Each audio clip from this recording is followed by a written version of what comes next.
DJ and PK, it's 97.5, the KSL Sports Zone. We are joined now by Barry Tramel, columnist for the Tulsa World. Barry, good morning. How's things in Salt Lake? Tense. College football fans on the edge of their seats. There's 2 weeks left, and who are the first two teams below the line and outside of the college football playoff? BYU at 11 and Utah at 12. There's tension, Barry. Probably pretty good ratings for that Tuesday night show, and good ratings in Salt Lake for that Tuesday night show. Well, yeah, we're looking at it and to the level of what's fair, what isn't fair, head-to-head and all that stuff. You know, I think that once you involve a committee, it turns into a beauty contest. And the thing that we've been talking about is that my line of thinking is the committee chairman comes out and says that BYU, they're with only one loss, is down a little bit behind some two-loss teams, obviously. And he says, well, the game against Texas Tech didn't look good, right? That's the quote. The way it looked. He used that verb look and looked in the past tense because that's what it is. All right. So I'll take him at his word and the way it looked. So my line of thinking is if the Cougars go ahead and beat Cincinnati back there and then come home next week and close out the regular season against UCF and then they get into the game in Arlington, the standard now established by the committee is look good, not win. It's look good. So all they have to do is go to Arlington on a neutral field, and it's all with quotes around it because it's not easy. But all they have to do is make that game look good according to the words of the leader of the committee. I don't see how you argue. I made that statement this morning, and I wanted to leave because I said I won the argument. There's no reason for me to continue the show till 10 o'clock. Yeah, here's the problem. The problem is you got 13, or I guess no, we're down to 11. We can't keep people on the committee. They're dropping like flies. But you got 11 people in there voting, and then one guy has to go and explain the vote. And the PR nature, the presentation of these rankings is problematic in my mind. I think there's a lot of things with the format of the selections I'm not crazy about either. But just the TV show itself is problematic. We might be better off. A lot of people say don't have any rankings, which that may be a valid thing. I'd almost be better off not having anybody explain them because it just makes us madder, right? It doesn't bring any clarity. It brings more confusion. The more they talk, the more confused we are. Like down here in Oklahoma, the chief thing seems to be, and this is actually very much relatable to BYU and Utah. They don't seem to care near as much about your wins as they do your losses. Like the idea that Notre Dame would be ahead of Alabama, it's sort of silly when you just look at the people they've beaten. But Alabama lost to Florida State. Turns out there's a bad loss. And they don't like to forgive people for bad losses, no matter how many good teams you beat. And Notre Dame hadn't beaten anybody of substance except USC, turns out. So they love themselves, the people who avoid bad losses and have fewer losses. So I think those are the keys that what we've learned from them, as sort of the same way last year. So I like your deal about Brigham Young. I think that's valid. I'm sure I've said this before with you guys, but the thing that drives me bananas is, when they start using statistical analysis, when they start talking about, watching the games. They're proud of the iPads they walk around with. I think people say, well, we need more coaches on there. We need fewer coaches on there. We need more plumbers, and we need more history teachers, and we need more insurance salesmen, We need more people who just make basic, everyday, common sense decisions every day, throughout the week. And we need people who don't fancy themselves as football experts. We're not trying to build a team. We're not doing an NFL draft. Trying to gauge what football teams have done the most to get into the playoff, and the committee seems to have a struggle with that. One thing that would help both BYU and Utah if the teams in the top 10 lost. Now, 3 of them are on byes, and 4 or 5 of them have what look to be pretty lopsided or completely lopsided matchups. Alabama, Eastern Illinois were all on the edge of their chair for that thing. But there are a couple good games here. USC is at Oregon, 7th-ranked Oregon. That's a good test. 8-2 USC at 9-1 Oregon. And then your Oklahoma Sooners. We assigned them to you. You're an Oklahoman. We're not, so they're now yours. Are hosting the Missouri Tigers, who are 7-3, 3-3 in the SEC. Could Missouri go into Norman and win the game, and Oklahoma with a third loss might tumble then and open the door for somebody like BYU or Utah? Oh, absolutely. That could happen, and if they lose, it will happen in terms of everybody moves up. And it should happen. I mean, a playoff team or a would-be playoff team that loses at home to a good but not great Missouri team playing without its quarterback doesn't deserve a playoff berth, I don't think. So, it's the problem we got, and this is not unfair in this specific instance because I think that's valid, but we're back to the old days where you just hope people ahead of you lose so that you can move up. And that's very reminiscent of the old AP poll days when if you were number 7 at this time of the year, you needed people to tumble because you couldn't win your way past a lot of teams. So, but yeah, the USC, Oregon, and Oklahoma, Missouri, it's a shame here. This is the this is the 4th Saturday in November. And we got a slate of games. The way that we've got is just an abomination. A lot of people on the bye. A lot of people playing the rum-dums. The Big 12 is not engaging much in that. Tech, I think, is off this week. Tech and whoever else, West Virginia or somebody. But we don't have that many good games. I don't understand it. So we have to take what we can get. But, yeah, BYU, listen, no offense taken from the fine folks of Utah praying the rosary for Missouri this week.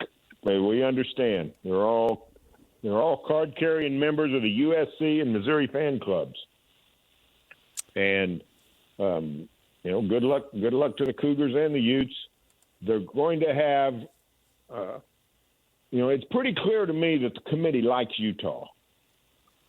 The Utes have been waxing people so bad. They like it when they like teams that win big. They like you to avoid defeat, but when it comes to victory, they like teams that dominate. When maybe they should, and Utah's been doing that. That crazy Utah offense is a runaway mine train. So they like Utah a lot. And it's going to be tough for the Utes without BYU losing. It's going to be tough for Utah to gain much traction. So I guess for Utah, of course, wishes nothing but ill will on BYU this week, in addition to the ill will they do every week. But now I have not looked this up, but I read it. Is it true? The 5-way tie scenario puts Utah in Arlington. Is that right? I do not know that. A 5-way? 5-way. If BYU loses to Cincinnati, and everybody else wins out, including BYU and Utah, I don't think any of them play each other the rest of the year. So we'd have a 5-way tie at 5-2. I mean at 7-2. BYU, Utah, Cincinnati, Arizona State, and whoever I'm leaving out. Houston. So I think strength of schedule becomes the criteria, and I think Utah advances. And that's not a crazy scenario. We just need BYU to lose to Cincinnati, and it very well could happen. Yes. And in that instance, Utah gets a swing at Texas Tech, and the Utes would have to win. But a lot of people like Utah. I think that might be a better way for Utah to get in than just hoping they move up by osmosis. Yes, I think that this game at Cincinnati Saturday is the deciding game because we don't see BYU losing to UCF. And so if they beat Cincinnati, because they got UCF at home to close out the season, essentially they clinch without clinching, and then everybody else doesn't have a chance. But if they lose to Cincinnati, then it's on. It's a bunch of stuff that could go crazy. I suppose maybe in the Utes losing at Kansas, who knows?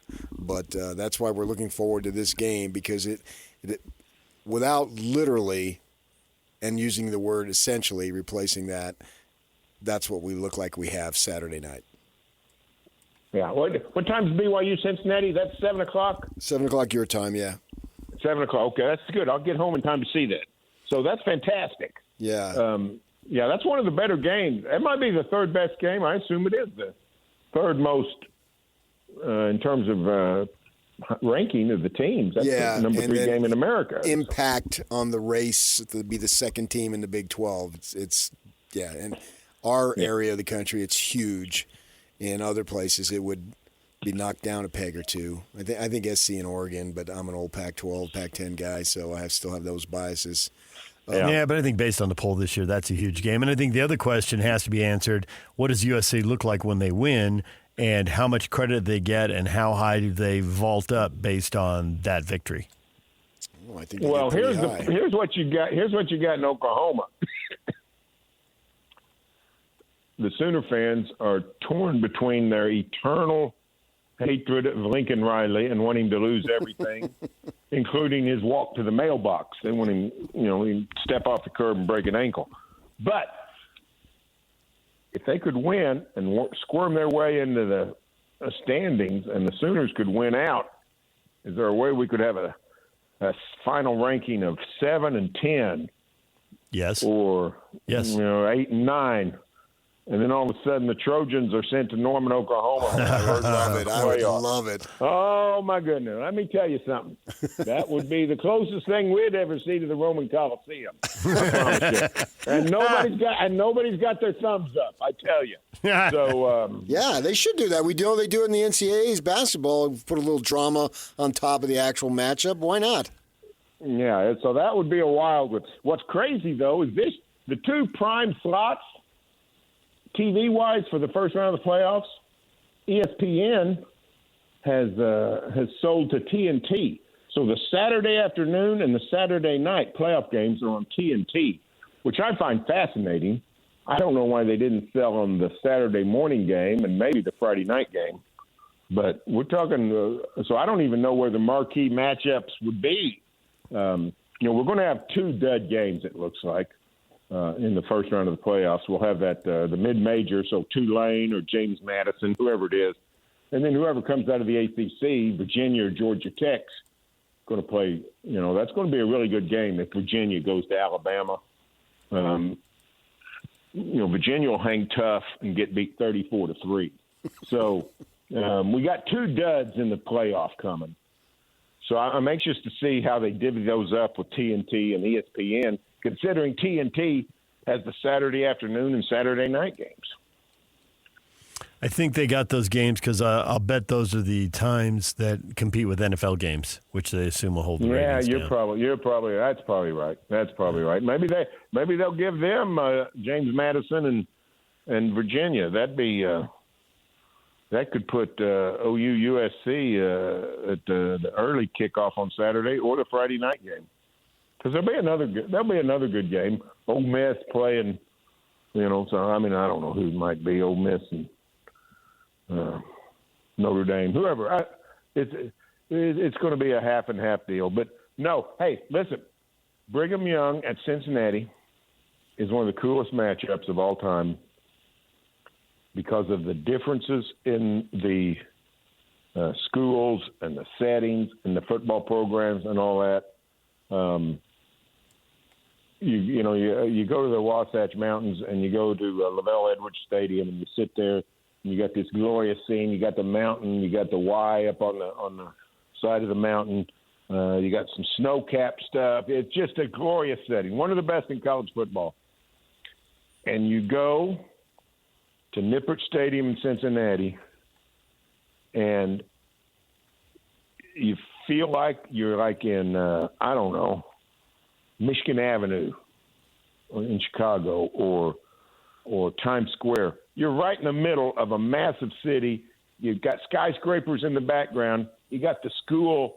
You got the university campus all around you. I've never seen a stadium so shoehorned into a place.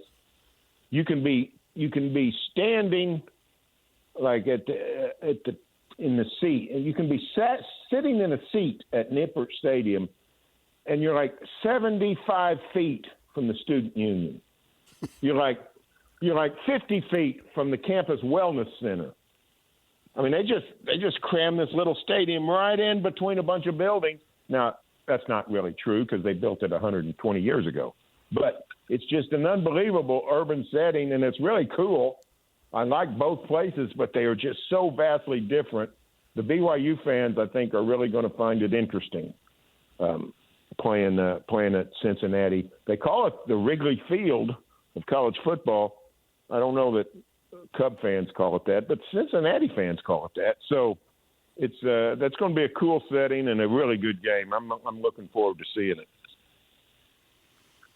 From a long way away and a different vibe than us, do you feel like BYU gets it done on the road? Cincinnati's coming off back-to-back losses, just a soul-crushing beating at Utah. And at home, I think, probably you expect them, if they're who they want to be, they expect them to bounce back against Arizona.